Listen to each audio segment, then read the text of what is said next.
हम लोग एक क्वेश्चन को डिस्कस करते हैं जो आज हम लोग देख रहे थे कि जैसे एक लड़का था अब्दुल, वो घर से स्कूल की ओर कार में जा रहा था।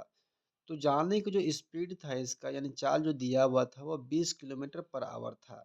लेकिन यही लड़का जब स्कूल से घर वापस आता है तो ट्रैफिक नहीं होने के कारण इसका स्पीड बढ़ जाता है और 30 किलोमीटर पर आवर हो जाता है।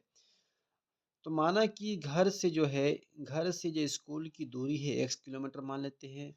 स्कूल जाने की चाल इसका मान लेते हैं 20 किलोमीटर पर आवर है और घर आने की चाल इसका 30 किलोमीटर पर आवर है। हालाँकि पुराना वाला बुक जो है उसमें 30 दिया हुआ है, ये आने की जो रफ्तार है घर आने का, और ना नया वाला बुक में 40 यहाँ लिखा हुआ है।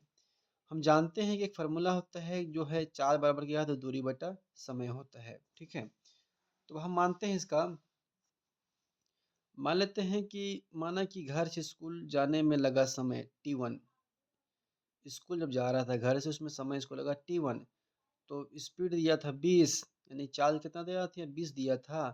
दूरी कितना था 1 टाइम कितना लगा T1। तब हम इसको इससे गुना करेंगे तो ये इसको हटाएँगे यहाँ से 20 को तो ये नीचे आ जाएगा यानी x/20 हो गया। ये तो हमारा घर से स्कूल जाने में कितना लगा समय उसको हम लोग बोल देंगे T1 और T1 का वैल्यू कितना आ गया इतना आ गया। फिर स्कूल से घर आने आने में लगा समय, स्कूल से घर जब आ रहा था उस टाइम कितना समय लगा तो मान लेते हैं उसको T2। तो उसी टाइप से हम लोग लिखेंगे T2 का मान कितना होगा x/30 होगा, ठीक है। अब बात करेंगे कि आने जाने में लगा कुल समय तो T1 प्लस T2। T1 का मान कितना था x/20 और ये x/30। ये दोनों को देखिए हम लोग यहाँ पर एलसीएम लिए तो एलसीएम लेने के बाद कितना आया 60 आया है। तो अब 60 20 से भाग करेंगे 60 को तो कितना बढ़ जाएगा 20 तिया 60 तो यहाँ 3 हो गया। और 30 से भाग करेंगे 60 को तो कितना बढ़ जाएगा 2 बार 30 हमारा 2 लिखिए और 3 2 कितना होगा 5 5x/60। ये मेरा टोटल समय लग गया।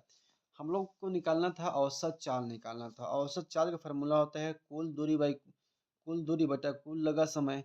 तो कुल दूरी कितना था जाने का x किलोमीटर था आने का x किलोमीटर था कितना हो गया 2x किलोमीटर हो गया।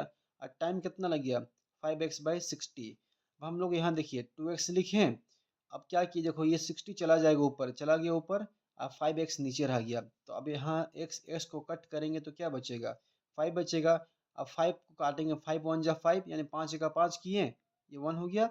अब 5 का 5 अब यहाँ कितना बचा एक बच्चा तो यहाँ चला गया एक तो कितना हो गया 5 दूना 10 यानी अब यहाँ बचा 12 यहाँ बचा 2 इसको दोनों को मल्टीप्लाई करेंगे तो कितना हो गया 12 दूना 24 किलोमीटर पर आवर। यानी वो उसका जो है टोटल एवरेज यानी कि औसत चाल जो होगा कितना हो गया 24 किलोमीटर पर आवर। ये राइट आंसर है।